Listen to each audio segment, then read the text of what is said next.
नमस्कार, national voice देख रहे हैं आप। मैं हूं आपके साथ विपुल पांडे। 2022 के विधानसभा चुनाव को लेकर राजनीतिक सुगबुगाहट तेज हो रही है। सभी पार्टियां अपना दमखम लगा रही हैं। वहीं प्रगतिशील समाजवादी पार्टी भी तैयारियों में जुट गई है। बता दें कि पार्टी के राष्ट्रीय अध्यक्ष शिवपाल यादव ने चुनाव को लेकर बैठक के दौरान ये घोषणा की। देखिए रिपोर्ट।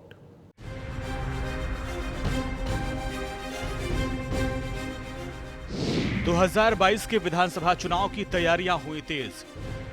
प्रगतिशील समाजवादी पार्टी भी लड़ेगी चुनाव। राष्ट्रीय अध्यक्ष शिवपाल यादव ने की घोषणा।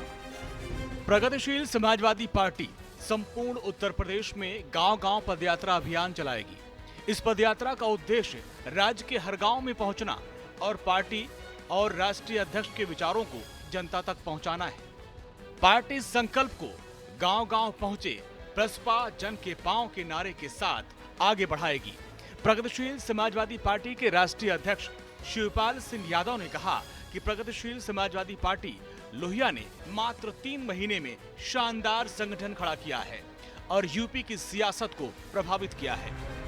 मुलायम के बाद सपा के उत्तराधिकारी थे शिवपाल। पारिवारिक कलह की वजह से छोड़ी सपा। मुलायम चाहते हैं सपा में हो शिवपाल की वापसी।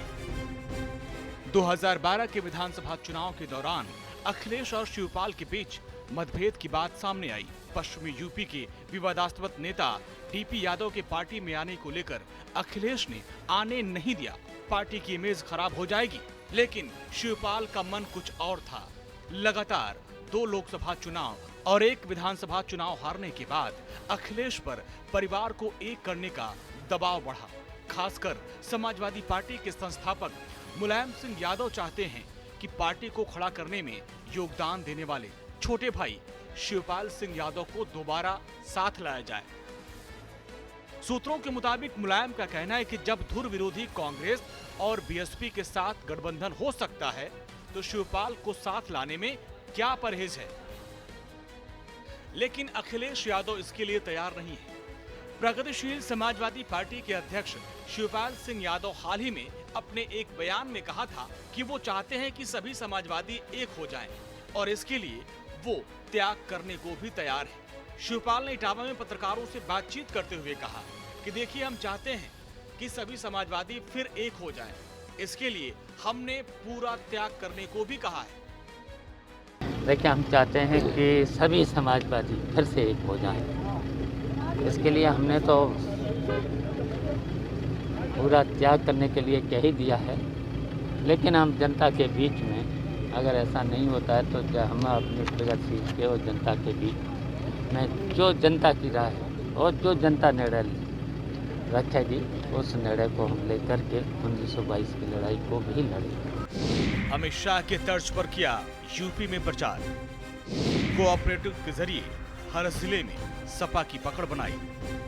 समाजवादी पार्टी से अलग होकर प्रगतिशील समाजवादी पार्टी बनाने वाले शिवपाल सिंह यादव के संघर्ष की बात करें तो 90 के दशक में ये जिला पंचायत इटावा के अध्यक्ष बने, लेकिन इन्होंने अपनी राजनीति को कोऑपरेटिव से शुरुआत की।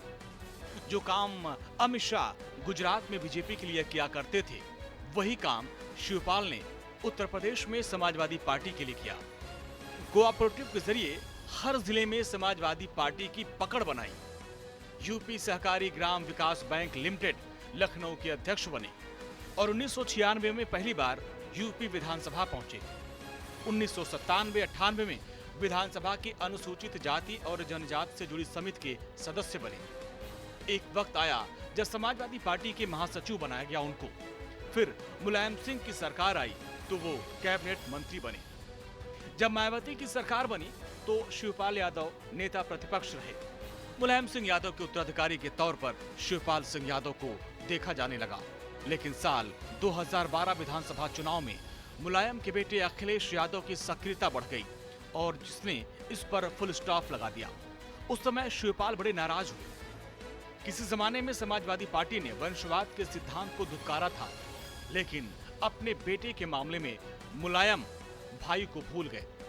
उस वक्त भी शिवपाल को मना लिया गया था। और अखिलेश को मुख्यमंत्री बना लिया गया। जो भी हो, शिवपाल सिंह का कद समाजवादी पार्टी में बहुत ऊंचा था। ये बात मुलायम सिंह यादव भी मानते हैं। तभी तो शिवपाल को हमेशा मना लाते थे। शिवपाल का यूपी के बाहर उतना रौला नहीं है, लेकिन राज्य में उनकी पकड़ बहुत है। बूथ लेवल तक जो उनका मैनेजमेंट है, वो आज भी समाजवादी पार्टी में किसी नेता का नहीं है। लेकिन ये सब कुछ आसान नहीं रहा। पार्टी की राजनीति के अलावा पारिवारिक कलह भी बहुत रही।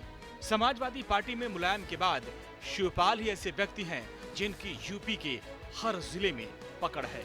Bureau report, national voice. फिर मिलेंगे ऐसे ही तमाम जानकारियों के साथ। देखते रहिए नेशनल वॉइस। नमस्कार।